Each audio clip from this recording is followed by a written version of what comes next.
Ahí estamos. Bueno, más o menos, ¿cuánto estamos en la reunión? 148, doctor. 151, doctor. Estamos. Gracias. Muy amable, doctor. Muy amable. Bueno, ahí vamos a empezar. Miren, doctores, el día de hoy vamos a platicar un poquito de lo que es dengue. El día de hoy y el día de mañana vamos a platicar de paludismo. Digamos que son dos enfermedades muy importantes porque pertenecen cabalmente a todas las zonas tropicales y todas las zonas que están muy cercanas al Ecuador, agarrando por supuesto por todos esos lugares. Y en nuestro caso, en Guatemala, pues nosotros sabemos que tenemos un clima subtropical y que tenemos algunas áreas que son muy endémicas, epidémicas, ¿verdad? Endémicas, epidémicas quiere decir que mantienen un número de casos, ¿verdad? Una tasa de incidencia determinada de un número de casos de estas dos enfermedades, de dengue y de paludismo. Y que en realidad los términos aquí caben de endémicas, epidémicas, porque de repente hacen brotes, hacen pequeños brotes. Entonces, por eso es que vamos a platicar un poquito el día de hoy de dengue. Si vamos nosotros a nuestra fuente de referencia, resulta que nuestra la fuente de referencia que tenemos en nuestro texto en realidad es muy escasa, muy limitada. Por ahí hay algunas publicaciones muy modernas, muy actuales. Y por favor, si me dejan de oír, que alguien me avise, porfa. Y hay algunos estudios muy actualizados, pues, que hablan de esta enfermedad. Cabe decir que, por supuesto, estas enfermedades han producido grandes estragos en la humanidad. Entonces, de ahí la importancia que nosotros estudiemos estas enfermedades. Entonces, nos vamos a circunscribir a esta pequeña introducción, nos vamos a circunscribir a lo que es el dengue. El dengue. Y para eso, pues en primer lugar, vamos a manejar algunos tips, diría yo, algunos pequeños enunciados en relación a lo que son las enfermedades virales, sobre todo que tienen mucha actualidad con la epidemia del COVID-19. Entonces, vamos a hablar de algunas generalidades de los virus para que podamos entender qué es lo que está pasando con el dengue.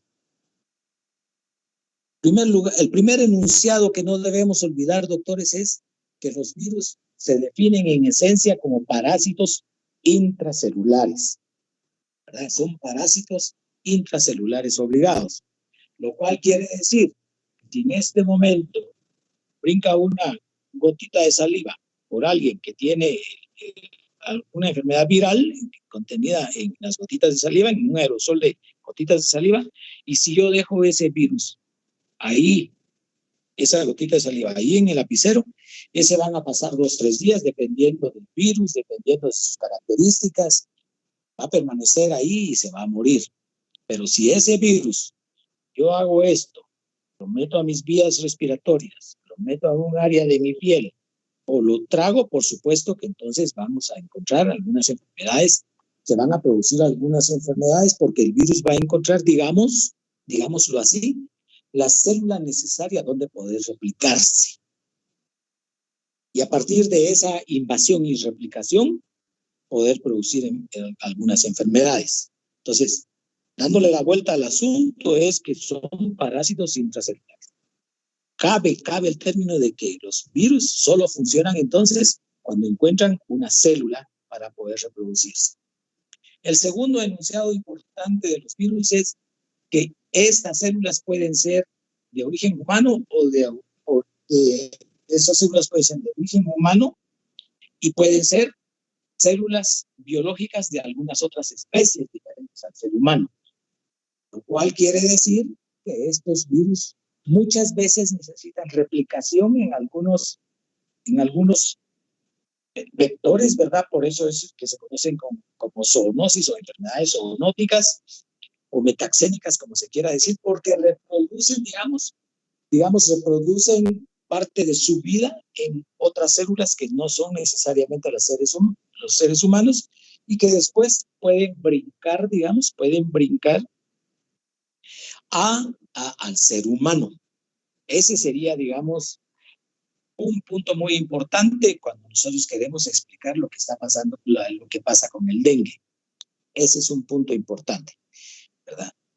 La tercera generalidad es que la mayoría de virus requieren de este proceso que acabo de mencionar, de desarrollar un ciclo de su vida, digamos, un ciclo de su vida, ¿verdad? Vamos a ver que eso no pasa, digamos, con esta enfermedad, pero cuando hablemos de Plasmodium mañana, sí vamos a ver que un ciclo de su vida se desarrolla en un vector, ¿verdad? Y después se desarrolla en el ser humano, y después en el ser humano produce todos esos estragos de los que vamos a ver mañana. Pero en el caso, digamos, de la mayoría de los virus, no, lo dije mal, perdón. Hay algunos virus, mejor dicho, que requieren de este paso por algunos vectores de algunos otros animales diferentes al ser humano, y hay algunos que no requieren esto. Ese sería el tercer enunciado cuando hablamos nosotros de virus. Hay algunos virus que solo se van pasando de ser humano a ser humano, de ser humano a ser humano, ¿verdad? Y eso hay que tomarlo muy en cuenta porque eso nos va a determinar algunos factores, digamos, de la virulencia, de la patogenicidad y de la resistencia que puede tener el ser humano cuando se encuentra en contacto con un virus.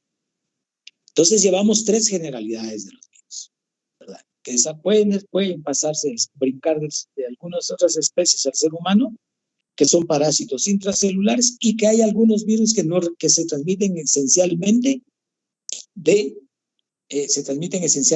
de ser humano a ser humano.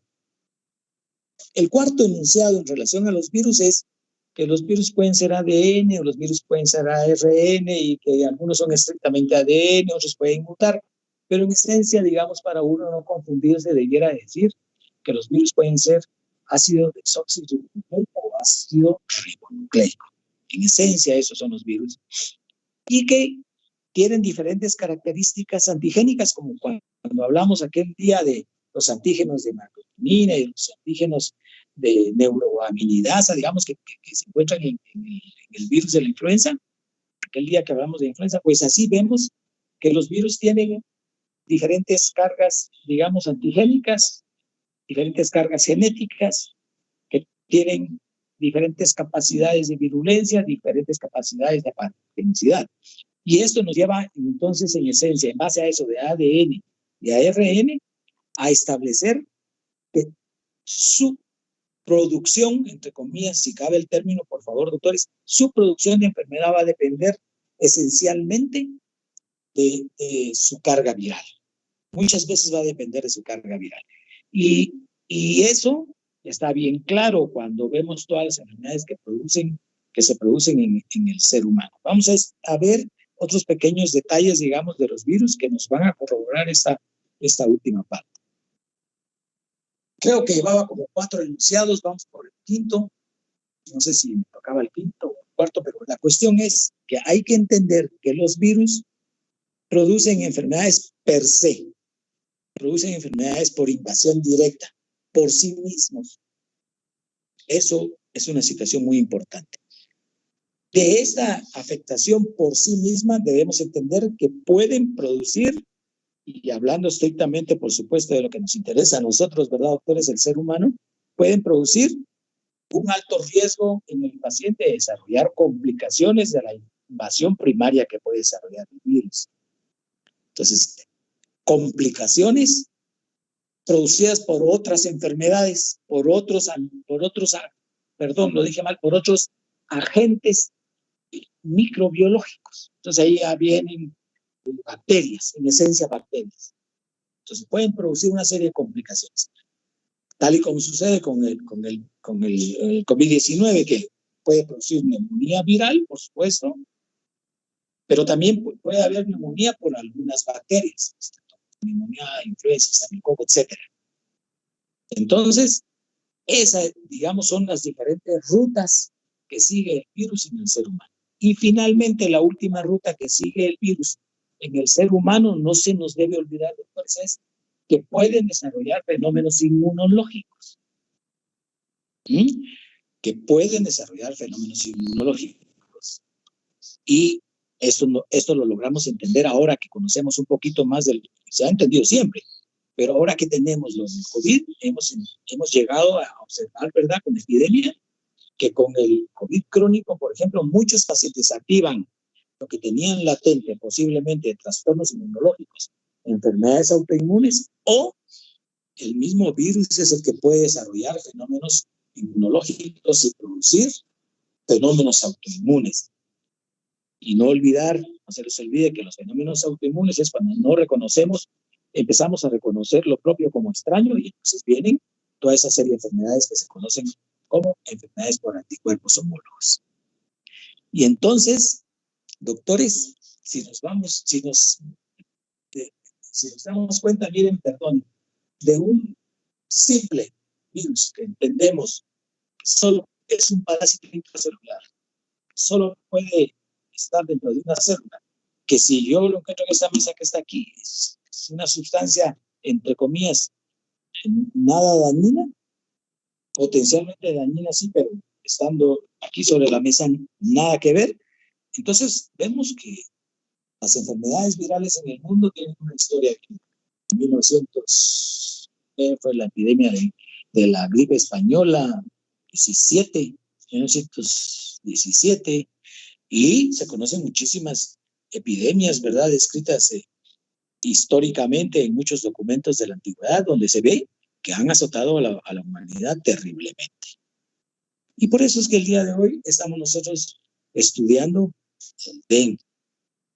Entonces, siguiendo con esa secuencia de qué son los virus son compuestos de ácidos nucleicos, evidentemente, ¿verdad? Ácidos nucleicos.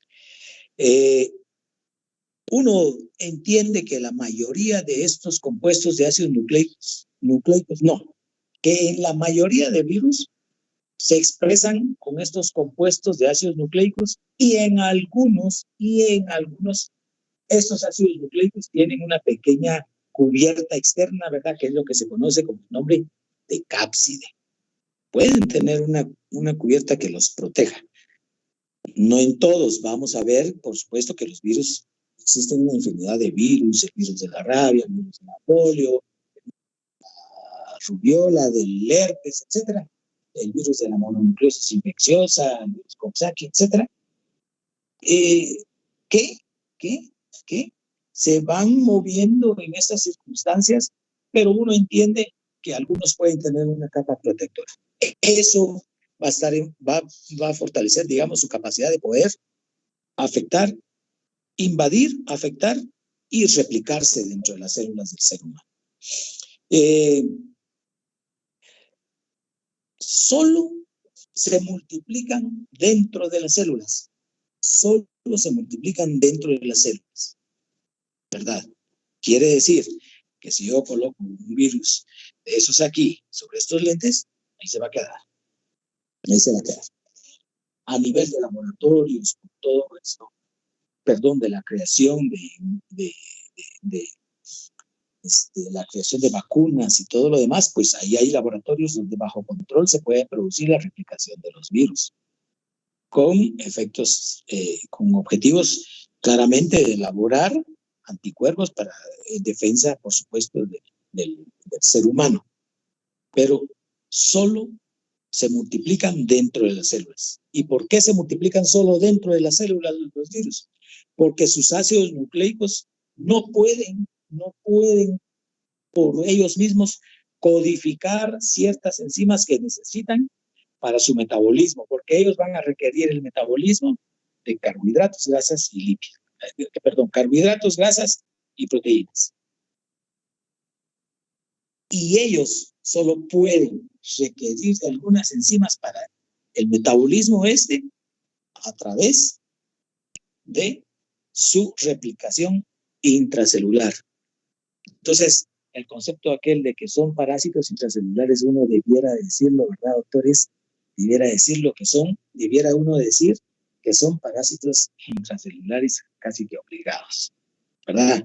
Yo no soy virólogo ni experto en esta cuestión, pero entiende uno que son parásitos intracelulares obligados. por esta característica que tienen, digamos, esa limitación enzimática que tienen, que los obliga a permanecer dentro de las células. Y que además, dentro de la célula, eso sería otro concepto diferente, pueden elaborar fosfatos que le van a producir el suministro de energía para poder subsistir dentro de la célula.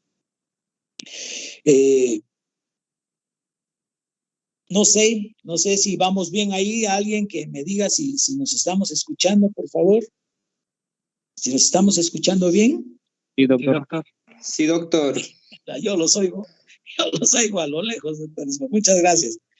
Bueno, entonces, ahora viene el fenómeno más importante. El fenómeno más importante de los virus, que es el de cómo poder llegar a una célula, afectar una célula, invadir una célula, afectar la célula, replicarse.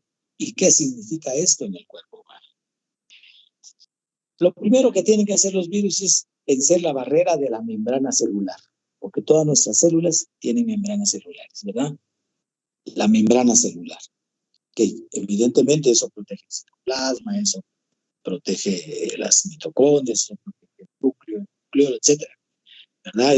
Eso protege a las células de nuestro cuerpo para que ellos puedan desarrollar. Cada célula puede desarrollar su metabolismo, ahí sí que intracelularmente, ¿verdad? De célula en célula, bueno, ahí está el tejido renal. De célula en célula, ahí está el miocardio. De célula en célula, ahí están todos nuestros sistemas y todo nuestro cuerpo. Entonces, en primer lugar, deben vencer la barrera de la membrana celular los virus. Segundo lugar, como premisa y como situación que debemos de considerar nosotros, es que una sola célula infectada puede producir cientos o miles de virus.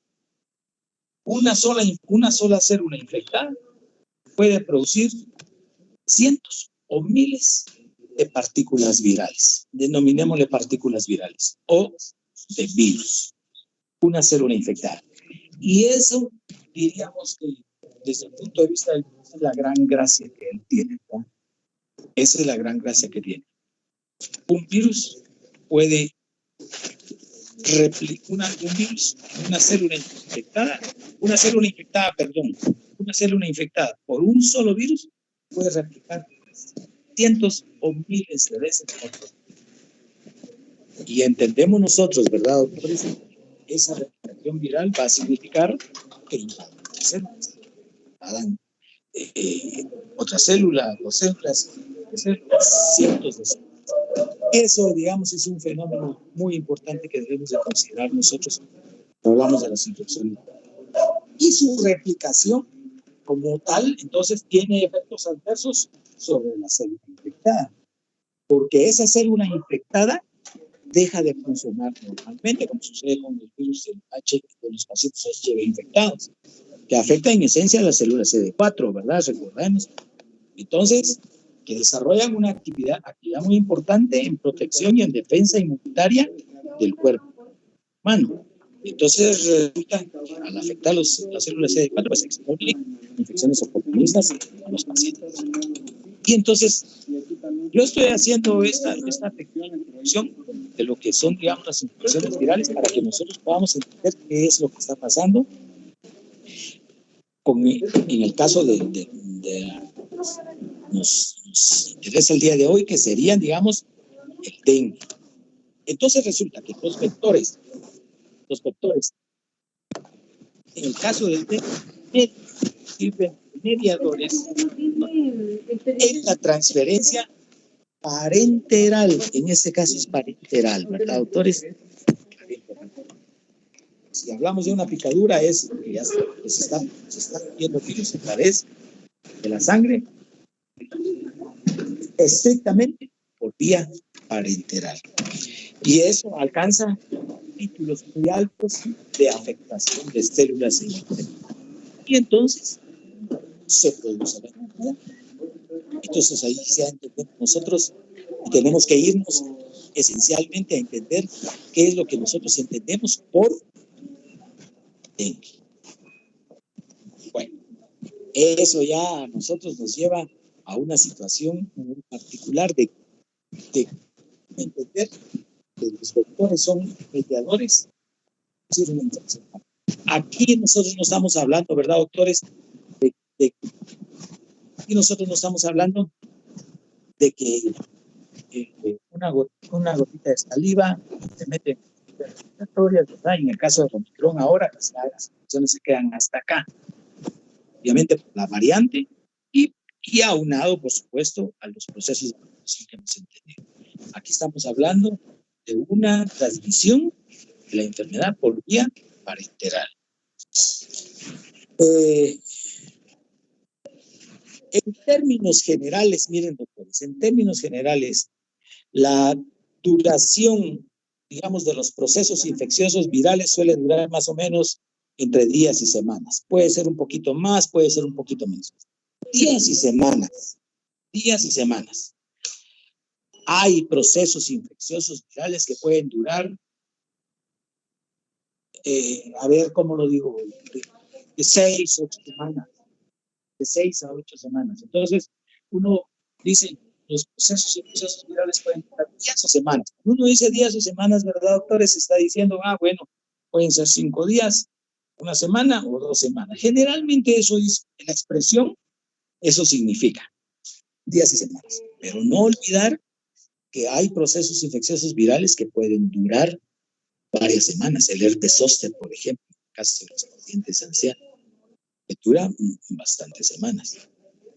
Vemos la afectación, por ejemplo, de los pacientes HIV, eso dura semanas. En fin, pero la mayoría, digamos, de procesos infecciosos virales entre días y semanas. Entonces uno más o menos maneja ese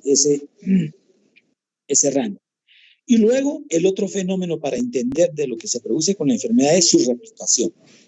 Entonces va uno al fenómeno, ahí ya se pasa uno la parte esta de invasión y afectación, ¿verdad? Que supera la membrana celular, puede alterar el funcionamiento y requiere de las enzimas de esa célula, que puede quedarse incluso miles de una célula infectada, y que esa célula, ¿verdad? Esa célula se vuelve totalmente infuncional, o luego se vuelve discapacitada, o luego vemos que la afectación de nuestras propias células es tan grande que entonces supera los mecanismos normales de defensa de nuestro cuerpo. Eso es lo que sucede con las infecciones virales. Entonces, su réplica, ahora, llegando a la replicación, su replicación en cualquier tejido va a depender de algunas cosas que son muy importantes, ¿verdad? En primer lugar, las respuestas inmunológicas, las respuestas inmunitarias innatas del paciente, las respuestas inmunitarias innatas del paciente, tanto sistémicas como locales, ¿verdad? Entonces, a eso va a hacer que el paciente pueda responder adecuadamente. Bueno, si vemos un paciente desnutrido, si vemos un paciente obeso, si vemos un paciente entre los 65 y 70 años de edad, si vemos un paciente que tiene comorbilidades, ahí entonces la importancia de los procesos infecciosos virales. Porque cabalmente las respuestas inmunitarias van a estar afectadas y se separan del rango normal. Y esas van a ser sistémicas y locales. Luego tenemos que las manifestaciones de la enfermedad viral en sí, y sigo hablando en términos generales, doctores, las manifestaciones de las enfermedades víricas, de las enfermedades virales, van a depender, por supuesto, de la capacidad de multiplicación del virus, y recuérdense, esto nos lleva a los conceptos de infectividad y patogenicidad, no se les olvide. Infectividad, ¿verdad? Y patogenicidad. Infectividad, grado de infectar, la capacidad que tiene el virus de producir. Y patogenicidad, por supuesto, de su capacidad de producir enfermedad, que no es lo mismo.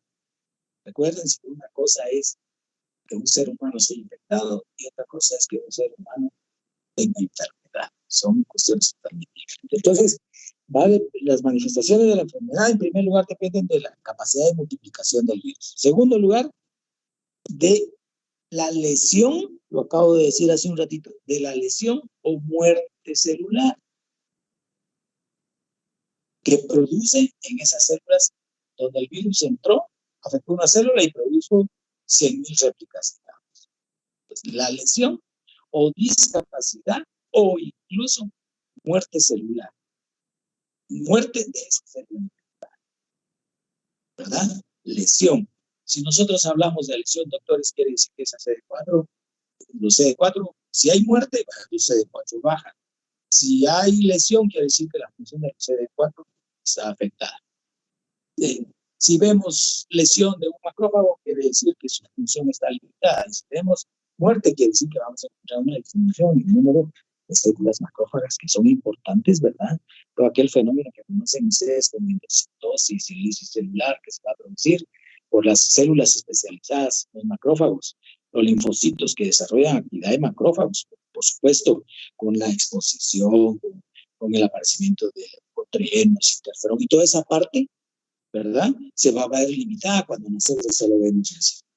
Y finalmente, para ya terminar de recapitular la parte esta de los virus, la capacidad del paciente. Y eso, todo ese concepto de esas tres cosas que les acabo de mencionar, uno la puede resumir en replicación viral o carga viral, ¿verdad? No es lo mismo que tengamos una carga viral fuerte o una carga viral moderada o una carga viral leve. Muy bien. Vuelvo a hacer la pregunta, doctores. Llevamos 35 minutos. ¿Me escuchan? Sí, doctor. Sí, doctor. Sí, doctor. Me alegra, ahí vamos bien ya. Preocupa a veces esto de estar dando las clases así porque dice uno, no sabe uno cómo va, ¿verdad? Pero bueno, ahí vamos bien. Entonces el dengue.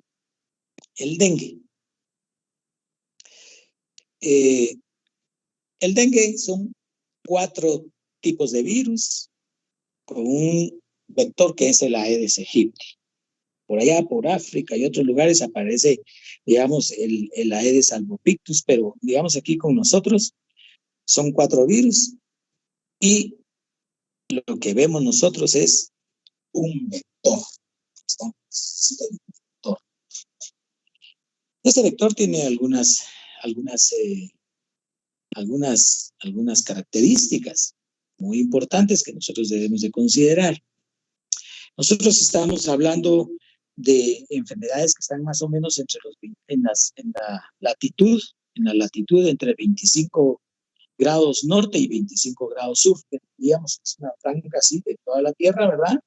Donde podemos observar que epidemia, ¿verdad, doctores? Epidemia de esta enfermedad. Pero con la globalización, con esos viajes por aviones tan grandes, pues ya se reportan casos en lugares donde uno menos se lo imaginara. El aparecimiento de casos donde uno menos se lo imagina.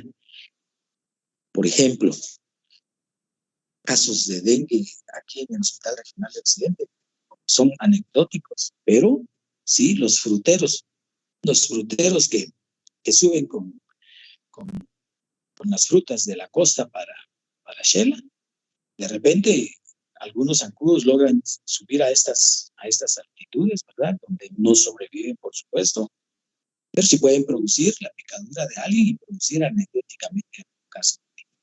De manera que, por ejemplo, en pacientes en los que uno tiene en el área, digamos, donde nosotros estamos, y ve que un paciente presenta, ya vamos a ver los signos y síntomas sospechosos de dengue, pues uno manda a hacer los estudios para investigar dengue, igualmente para investigar paludismo. Pero generalmente va epidemia, endemia, hablamos en el caso de nosotros de regiones de la costa. Y entonces, como hemos platicado siempre y les enseñaron a ustedes en sus primeros años de la carrera, la enfermedad se va a producir porque tenemos un agente, un huésped. En este caso, entonces, tenemos un virus, tenemos un vector y tenemos regiones de la costa donde podemos establecer que las aguas estancadas, los que se quedan en recipientes, los charcos, algunas algunas áreas, digamos, de disposición de aguas residuales que quedan encharcadas, permiten para que el vector de la Aedes aegypti se pueda replicar, ¿verdad? Y se pueda replicar de tal manera que aumenta el riesgo de producir endemia, epidemia de esta enfermedad. Endemia, epidemia de esta enfermedad. Y por eso existen campañas, ¿verdad?, de insecticidas para limpiar todas estas zonas, campañas para que no se mantenga el agua, no se mantengan las llantas esas viejas y después se llenen de agua estancada y ahí se replique el insecto.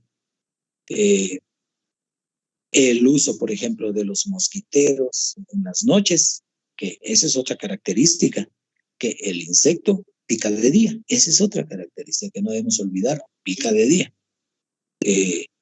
El uso de mosquiteros, el uso de usar insecticidas, el uso de usar mangas largas en la costa, por ejemplo, para tratar de mantener menos expuesta la piel a las picaduras, y el uso de repelentes. Bueno, esa es, digamos, la relación que tenemos entonces entre estos virus del dengue, el vector y el medio ambiente. ¿Qué características tiene el medio ambiente para producir endemia, epidemia? Muy bien. Lo otro es que no se nos debe olvidar.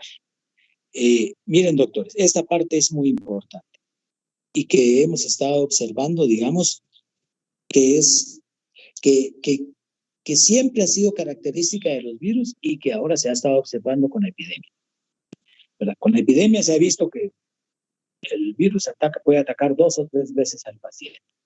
Fíjense bien. Número 2 es que el virus puede tener manifestaciones crónicas, COVID crónico, o como dicen los gringos, long COVID, ¿verdad?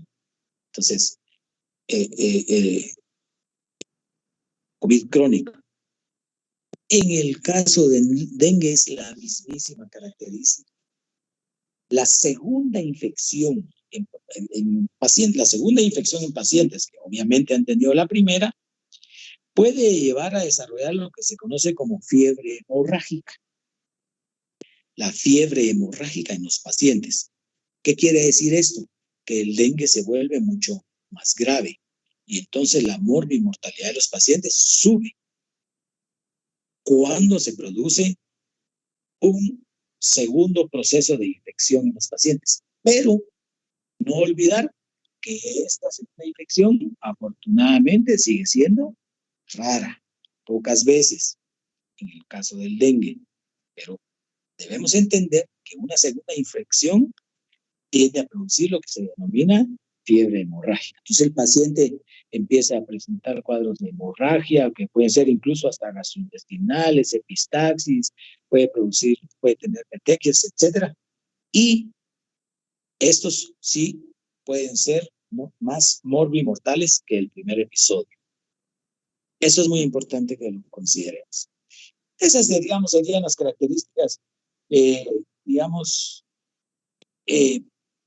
generales, digamos, de la enfermedad, que nos dicen a nosotros cuál es el comportamiento que va a tener el virus dentro del cuerpo humano y cuáles van a ser, más o menos, cuáles son las manifestaciones de la enfermedad.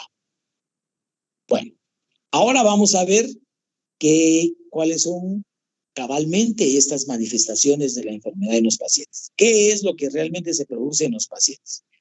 Eso es muy importante. Veámoslo. Y aquí prácticamente estamos entrando en la fase ya terminal de platicar del tema, en la fase ya última de platicar del tema, porque si vamos nosotros a nuestra fuente de referencia, tenemos muy poco de esa enfermedad, muy poco. Número 1, un periodo de incubación más o menos de 2 a 7 días. Volvemos a la regla que teníamos, ¿se recuerdan? ¿Cuál es el periodo de incubación en las enfermedades virales? De días a semanas. ¿Cuál es el periodo de duración? De días a semanas. Haciendo la excepción que puede durar muchas veces más tiempo de lo normal. Generalmente, el cuadro clínico se presenta como fiebre súbita. Ese término subrayémoslo. No es aquella fiebre insidiosa, ¿verdad?, que se presenta en los pacientes que me siento mal, como que tengo un poco de fiebre, empiezan con febrícula, cierto malestar general, sino que aquí de repente, pum, pican fiebre bien alta. Esa es una característica que lo debe hacer clínica, que lo debe hacer sospechar a uno que algo está pasando, que debemos sospechar una enfermedad como esta. Luego cefalea, el paciente presenta cefalea, lo cual va más, digamos, con la elevación de la temperatura, dolor retroorbitario, ¿verdad? Dolor detrás de los ojos, algunas veces, digamos,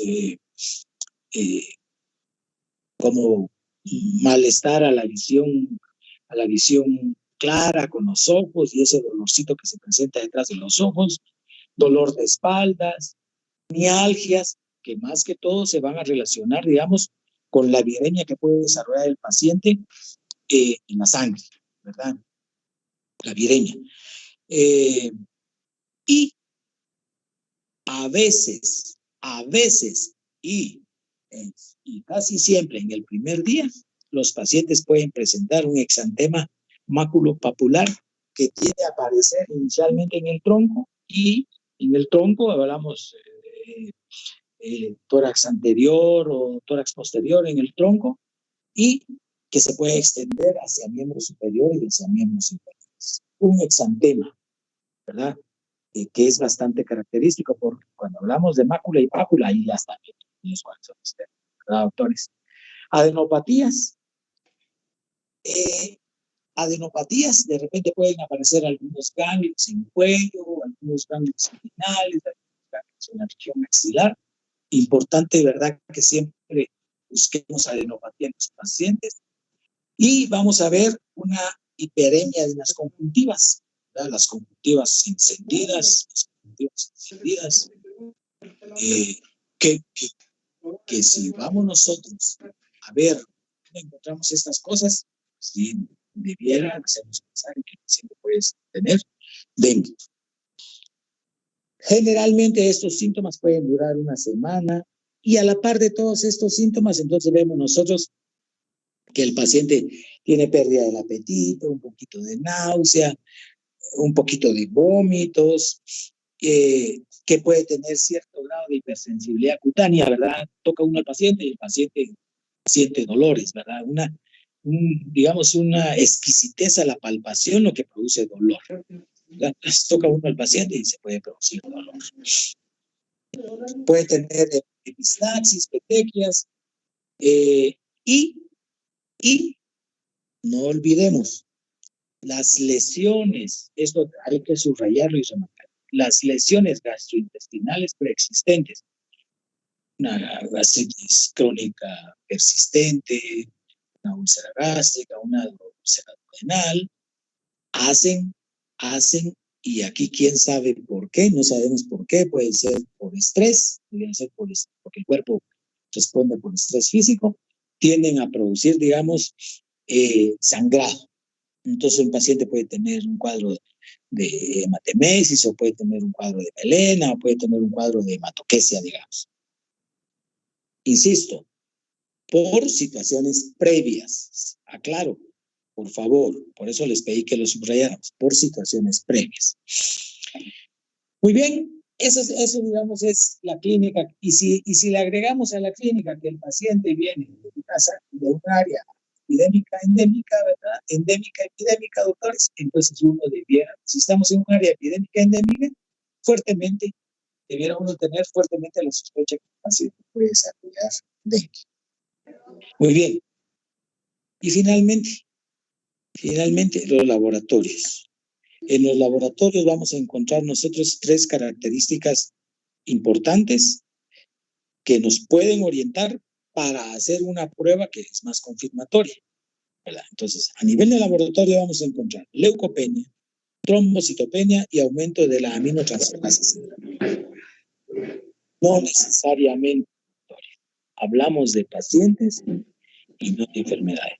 Cuando estoy yo platicando con ustedes, mi fuente de referencia son los artículos, las revistas, los libros.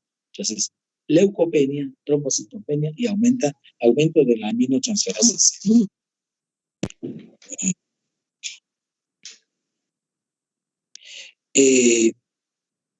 Bueno, y el diagnóstico es con un test de ELISA para IgM, ¿verdad? Y algunas pruebas de PCR, digamos, específicas, que es la reacción en cadena de polimerasa para detectar, digamos, algunos antígenos virales, tal y como la PCR que se hace para detectar antígenos virales en el caso del COVID. Entonces, clínica, región endémica, epidémica, en los laboratorios, encontrar, por supuesto, esto de leucopenia, trombocitopenia, etcétera, y en las pruebas serológicas, encontrar, digamos, el test de las pruebas serológicas ELISA y PCR, bueno. Entonces ahí ya tiene uno su diagnóstico.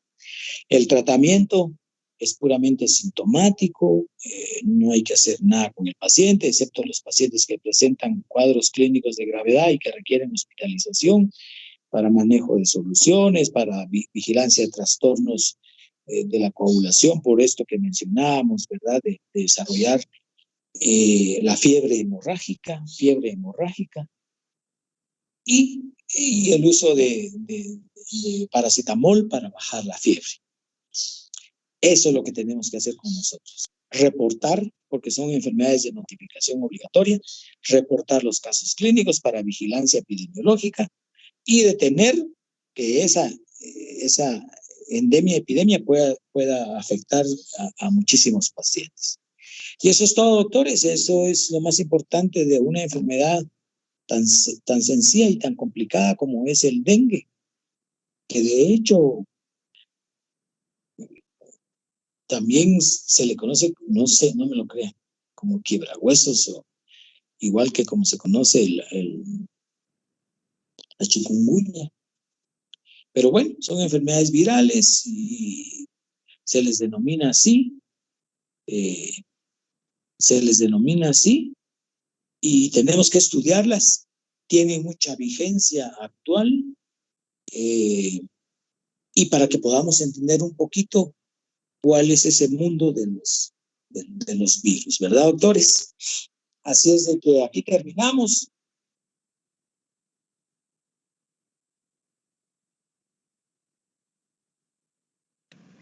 Gracias, doctor. Y espero que me hayan escuchado todos.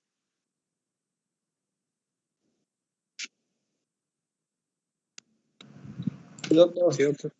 Sí, doctor, sí se le escuchó.